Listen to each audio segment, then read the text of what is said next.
The hearing of the Committee on Financial Services will come to order. Would members of the staff please close the doors? And this is a continuation of our hearing, on monetary policy and the state of the economy. Today we have a panel of 4 economists. 3 were selected by the majority, 1 by the minority, and we think they represent a good panel of people to express their views on the subjects that are covered in the monetary report, that are covered in the Humphrey-Hawkins bill, that are before us today. The key issue, I believe, before the country economically is how to continue and perhaps improve on economic growth in a manner that more fairly distributes the proceeds of that growth. No serious individual is trying to do away with inequality. Inequality is a driver of the capitalist economy, and it serves us well. But too much inequality can become socially problematic, it can become economically problematic, and it can become politically problematic. And the task, I believe, for us is not to do away with inequality, as I said, but to try to have public policies that contain it so that it continues to provide, there is enough inequality to provide the incentives that the system needs to be productive, but not so much as to become socially, economically, and politically counterproductive. Now, politically, it is clearly counterproductive now. Whether or not it is socially and whether or not it will become so economically remains to be seen. I would note that the Federal Reserve Chairman and others have cited the great strength of consumer spending as we go forward in the economy, but a number of people, including, I believe, the gentleman from Connecticut, Mr. Shays, yesterday raised a kind of a paradox, which is consumers, citizens are being told 2 things. 1, consume, and 2, save. And you cannot consume and save the same dollar, at least not legally. So the issue then becomes, do the consumers have enough to do both? And that's the economic problem. You can reach a point where there is simply not enough money going to the great bulk of citizens for them to do both. And it does appear right now that consumption is being maintained, but to some extent at the expense of savings. I've had friends in the financial community who are concerned about the low savings rate in America, the negative savings rate in some cases, say to me, don't you think we need to do things to help the average citizen save more? My answer is yes. Begin by letting him or her have more money.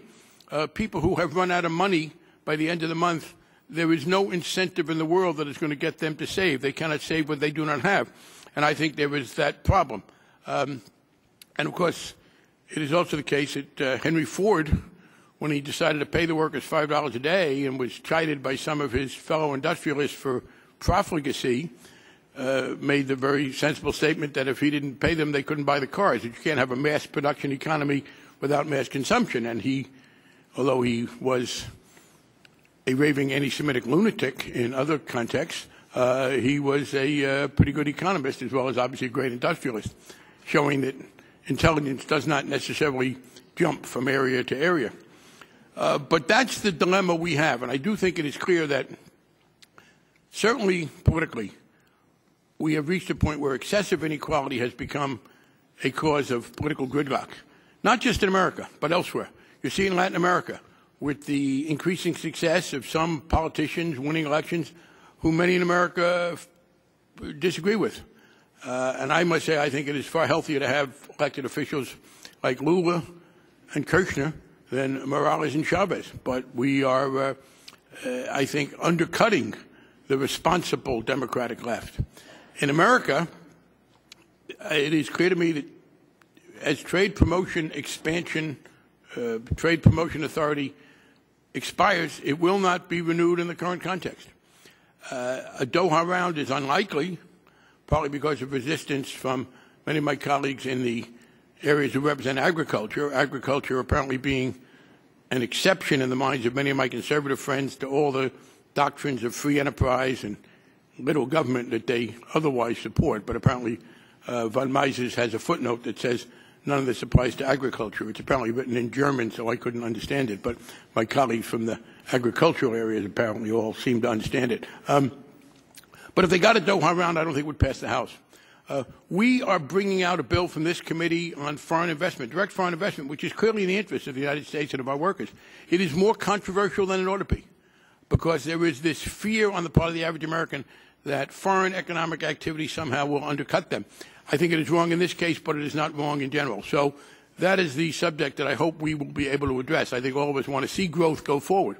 And I will just close by saying I was troubled by what seemed to me and some bias that had crept in, or not crept in, that is present in the Federal Reserve's approach. When in the Federal Reserve Monetary Report, they say three things. One, production in America is now below capacity, will remain below capacity for several quarters, and is expected to reach capacity, not to go above it. Two, inflation appears to be diminishing. Three, therefore, our major concern is inflation. That does not compute.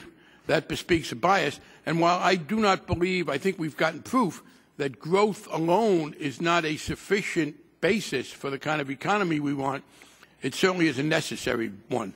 So as bad as things are when growth is not fairly shared, they would be worse if growth is diminished.